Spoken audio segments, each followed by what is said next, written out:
There are certain sounds that mean you can keep sleeping.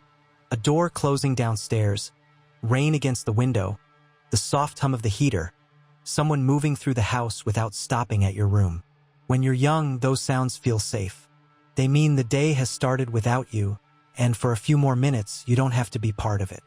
You can stay where it's warm. You can stay half asleep. You can drift. And that is what makes the story so unsettling.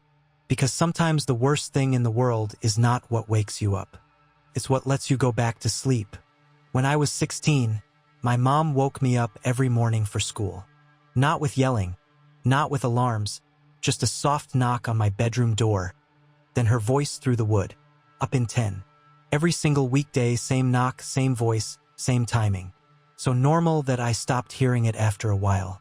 It just became part of the house, part of the morning, part of being alive in that room. Weekends were different. On Saturdays, she let me sleep in, and I loved that more than I can explain. No alarm, no rushing, no backpack, no cold bathroom floor before sunrise.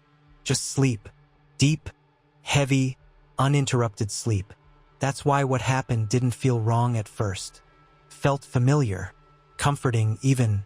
It was a Saturday morning, still dark enough in my room that I thought it had to be early. My eyes opened for no reason I could understand. No nightmare. No sound that I could remember. Just that strange, empty feeling of suddenly being awake. The kind where your body feels like it noticed something before your mind did. I stared at the ceiling for a few seconds, too tired to move. The house was quiet. Not silent, just quiet in that early morning way. Then I heard it. 3 soft knocks on my door. Not loud, not urgent, just gentle, precise. Knock, knock, knock. I remember smiling a little, because even half asleep, I knew that knock. And then I heard my mother's voice, soft, muffled through the door. Go back to sleep, honey. I didn't answer. I was too tired and honestly too comfortable. But I remember feeling relieved. Relieved in that small, stupid way people do when they realize they don't have to get up yet. I rolled over onto my side, pulled the blanket a little higher, closed my eyes, and let myself sink again. That should have been the end of it.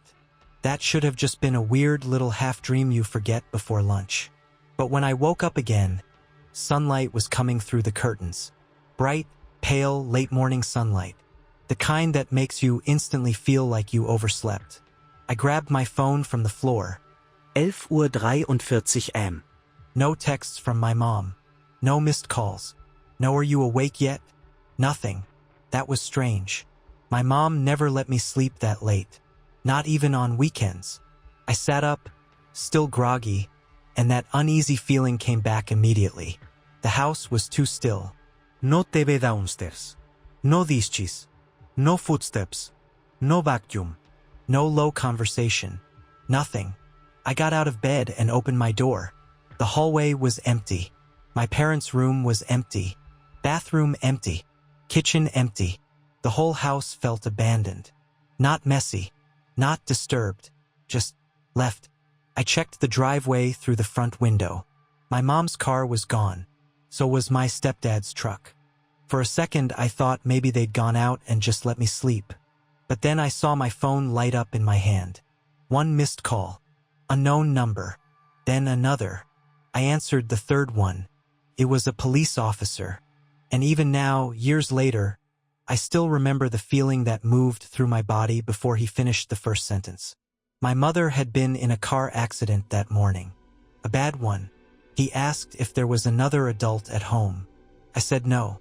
He asked me to sit down. I couldn't, because my brain had already caught on to the one detail that mattered more than anything else. The time. I asked him what time it happened. There was a pause. Papers moving. A breath. Then he said it. Approximately 5:12 a.m. I didn't speak.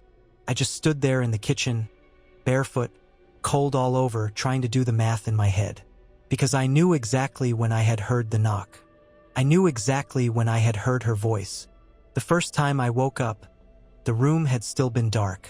I had checked my phone for a second then too. 5:26 morgens. I remember that now because after everything, That number stayed with me. 5:26.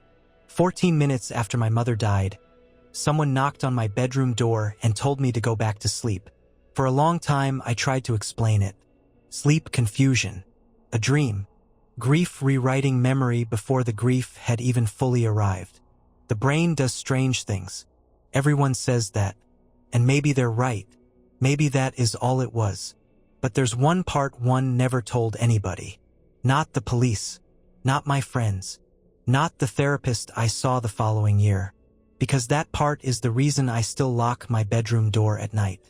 When I finally calmed down enough to sit on the edge of my bed that afternoon, I noticed something on the floor near the door.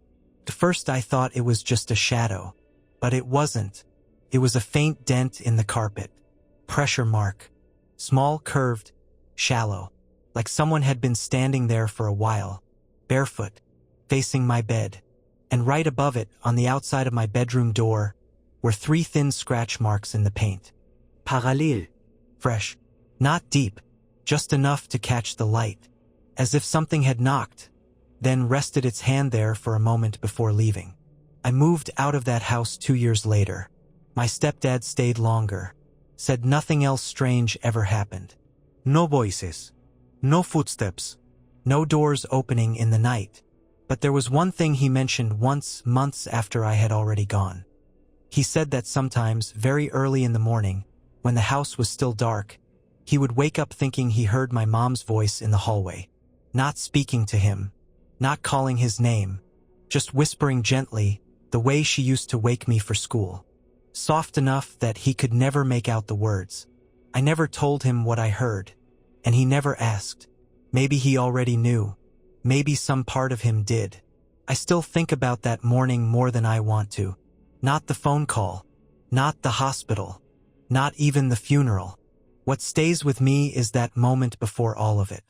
That warm, half-sleeping moment when I heard my mother's voice outside my door and felt safe enough to close my eyes again. Because if that really was her, then something impossible happened in that house. And if it wasn't her, then something else did.